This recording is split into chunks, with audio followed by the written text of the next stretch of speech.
Like horses in a muddy race, their sides frothing, was off and running. The name of Joe's irreconcilable difference was Felicity, although Betty referred to her, pretending she could not remember the correct name, sometimes as pleurisy, more often as duplicity. But that was later, when Betty had surrendered the apartment on Central Park West. During the negotiations leading up to that move, Betty and her daughters were left to speculate, to surmise, and to suspect the existence of a Felicity to whom they had never been formally introduced. "I will be generous to my wife," Joe told Felicity. "After all, I did spend almost 50 years of my life with the woman." When he said the words, "my wife," it made Felicity glare at him. But he didn't notice, for when he said the word 50, it made him sad and confused. That was more than half his life. What was he doing? He was too old to be starting out fresh. But when the word old passed through his thoughts, that heavy, gloomy syllable, followed so closely by the word fresh, his doubt passed, and he uttered the word woman, as if Betty were a rude ticket-taker at a toll booth, a stranger with her unmanicured hand out, and Felicity's glare softened. "Of course you'll be generous," Felicity said. "You are a generous man. Anything you do will be generous, Joe." She took his hand and kissed it. "And I will help you, Joe," she said. "I'll help you be generous." "Naturally, I'll give her the apartment," Joe said. "It seems only right. We've lived in it all our lives. She's put so much work into it. It's her baby." Felicity had seen the apartment in a magazine. It sparkled and gleamed with a comforting old-world charm, or so the magazine said.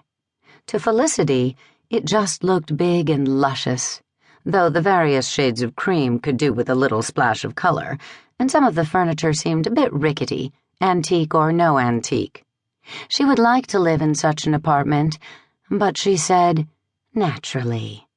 Then she looked thoughtfully at Joe, who sat on her own sofa in her own living room, a perfectly respectable place in Lincoln Towers that had once had a view of the Hudson River.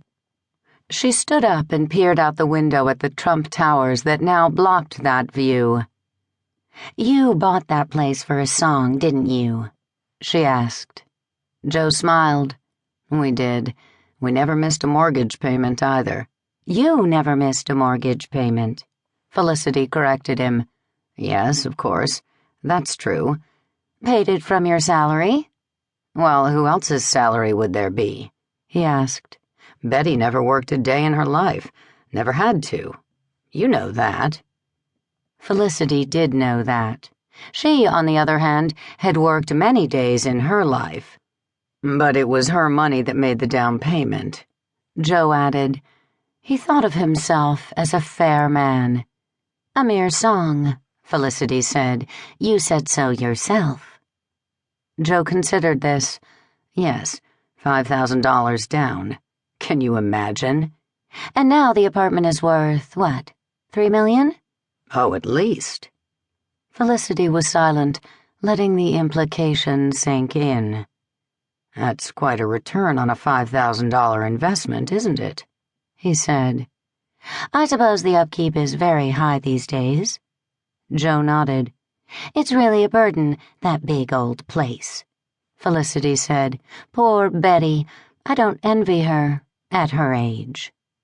"She ought to downsize," Joe said. "We should sell the place, and she can take her share and buy something a little more realistic."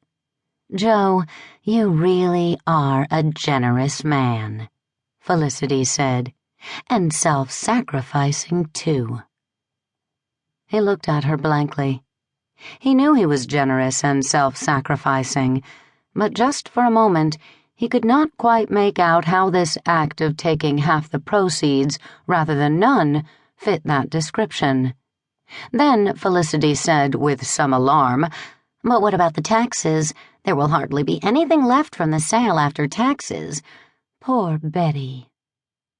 She saw it was 6 o'clock and made him his drink.